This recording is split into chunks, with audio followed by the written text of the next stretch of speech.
कितना BP normal होना चाहिए? आपके दिमाग में क्या बात आएगी? 120/80, यही आपको रटाया गया है बार बार बार बार, दिमाग में तो ये है। तो कौन डिसाइड करेगा कितना बीपी नॉर्मल है? पहली बात तो ये है। तो ये इसके लिए कई सारे ऑर्गेनाइजेशन है। WHO बोलता है मैं डिसाइड करूंगा, नेशनल इंस्टीट्यूट ऑफ हेल्थ बोलता है मैं करूंगा, यूरोपियन गाइडलाइन बोलता है मैं कर दूंगा। अलग अलग ऑर्गेनाइजेशन है जिन्होंने ये बीड़ा उठाया है, ठेका लिया है कि हम बताएंगे कितना नॉर्मल होगा। अब सबने अपने अपने आंकड़े पेश कर दिए। यूरोपियन गाइडलाइन का आंकड़ा है 140/90, कॉकरेन का आंकड़ा है 160/100। इससे ऊपर होगा तो दवाई की जरूरत है ना। WHO बोलता है 120/80 से ऊपर होगा तो दवाई की जरूरत है। आप दवाई की कंपनी है तो कौन सा वाला गाइडलाइन आपको ज़्यादा सूटेबल लगेगा? जो सबसे कम होगा, उसी चीज़ को अखबार में डालेंगे, उसी चीज़ को हर जगह फैलाएंगे। तो फिर हमारे दिमाग में आ गया 120/80। और ये जो 120/80 है ये भी और कम हो गया इस बार, है ना। तो अभी अगर हॉस्पिटल आप जा रहे हैं, जो लोग जा रहे हैं तो वो डॉक्टर से पूछ रहे हैं तो वो क्या बोल रहे हैं अभी? 115/75। अगले साल 110/70 आ जाएगा। देखिएगा पिछले साल के मेरे वीडियो देखिएगा, उसमें मैं यही बोल रहा हूँ कि अगले साल ये होने वाला है, ठीक है ना।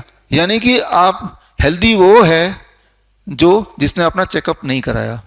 जो चेकअप कराएगा वो हेल्दी हो ही नहीं सकता इस डेफिनेशन के मुताबिक। तो ये बात को आपको समझना पड़ेगा। तो कितना ये जो गाइडलाइन आते हैं ये कैसे आते हैं, ये बनते कैसे हैं, ये आंकड़ा आता कहाँ से है? ये आंकड़ा कुछ इस तरह से आता है। अभी मैं वियतनाम गया था तो मुझे ध्यान आया, ये हमारे जो मित्र हैं लक्ष्मी जी यहाँ बैठे हैं, फरीदाबाद से ही हैं।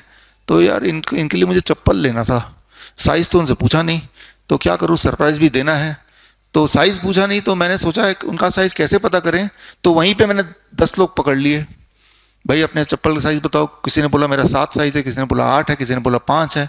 मैंने सबके प्लस कर लिए, डिवाइडेड बाई 10, एवरेज साइज़ आ गया 8। हाँ, लक्ष्मी जी का 8 ही होगा, है ना। अब मैं आ गया, लक्ष्मी जी मैं आपके लिए वियतनामीज चप्पल लाया हूँ। उन्होंने पहना, यार ये चप्पल तो छोटा आ रहा है। मैंने बोला आपका पैर का साइज नॉर्मल है, उसको पैर को काट के थोड़ा चप्पल के साइज में ले आइए, समझ रहे हैं। तो हमें पैर को चप्पल के साइज में नहीं लाना है। तो आपको एक आंकड़ा दे दिया 120/80, अब किसी भी तरह से अपनी बीपी को इसके बीच में घुसाइए। It's like that, right. Lakshmi ji बोलेंगे यार 8 तो बड़ा ले आए, मेरा तो 7 ही साइज है। अरे पैर को खींच तान के 8 तक पहुंचाइए किसी तरह से, है ना। तो वो हालत है कि आप अचीव करना क्या चाह रहे हैं, एक चीज जो आपके लिए बनी ही नहीं है, ठीक है। तो जब एवरेज जो 120/80 आता है, ये कैसे आता है? इसी तरह से आता है कि एक एवरेज ले लेते हैं कि यहाँ 200 लोग हैं, सबका ब्लड प्रेशर चेक कर लो और चेक करके एवरेज देखो कितना आता है, और जो ज़्यादा ऊपर ज़्यादा नीचे उनको एबनॉर्मल बोल दो। अगर आप इनके डिटेल में जाएंगे तो यही मिलने वाला है आपको। This is how it is happening. बड़ी से बड़ी बीमारी का आसान से आसान इलाज घर बैठे ही हो सकता है। अधिक जानकारी के लिए कांटेक्ट करें nearest doctor BRC clinic @home।